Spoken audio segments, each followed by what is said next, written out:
Gabriel carried an extraordinary burden, the gift of glimpsing people's deaths. Initially, he dismissed these visions as overactive imagination, hoping they were mere nightmares to be shrugged away.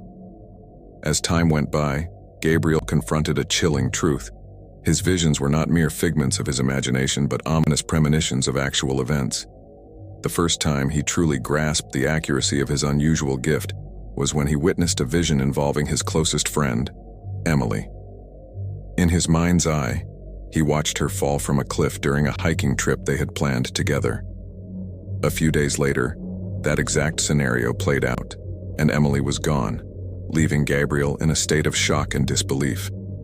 Emily was gone, and the harsh reality of his supernatural ability became undeniable. The burden of guilt weighed heavily on him. He couldn't save her, and he couldn't understand why he had been cursed with such a gruesome power. The visions continued to haunt him, etching themselves into his memory and tormenting him day and night. He witnessed car accidents, drownings, heart attacks, and even murders in the form of these visions.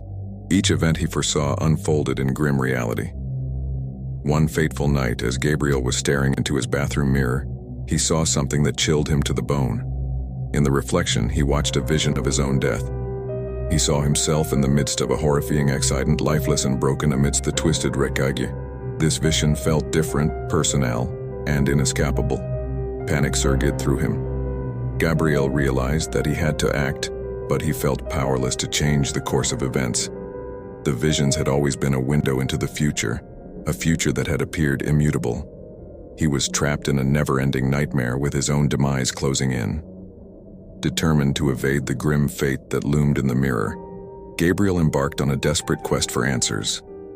He sought out fortune-tellers, mystics, and scholars of the occult, hoping to find a way to break the curse that had haunted him for so long. He scoured ancient texts, consulted mediums, and explored forgotten rituals in his relentless pursuit of salvation. As the days turned into weeks and the nights grew darker, Gabriel's obsession with averting his own demise consumed him. His once unassuming demeanor was now marked by a haunted look in his eyes. He lived on the edge of sanity, grappling with the relentless specter of his own death. One evening, as he delved into an ancient tome filled with cryptic symbols and incantations, Gabriel stumbled upon a passage that spoke of a forbidden ritual, a ritual rumored to be so powerful that it could alter one's fate. The text warned of dire consequences, but he had no other choice. With trembling hands, he prepared the ingredients and recited the incantation, a desperate plea to the unknown forces that controlled his destiny.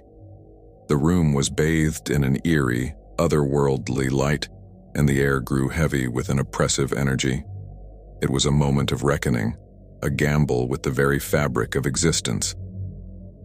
After doing this heaving, strong ritual as it was described in the bathroom where he saw the vision, overwhelmed with relief and disbelief, Gabriel sank to his knees. The burden that had haunted him for years had finally been lifted. For the first time in his life, he felt a glimmer of hope, a sense of freedom that he had never known. The next day, Gabriel woke up with a renewed sense of purpose. The burden that had plagued him for years felt like a distant memory, and he went about his day with a newfound lightness in his step. He got dressed, ate his breakfast, and headed to work, feeling like a weight had been lifted from his shoulders. As he stepped into the elevator at his workplace, a sense of hope and happiness filled his heart. It was a feeling he hadn't experienced in years, and he relished every moment of it.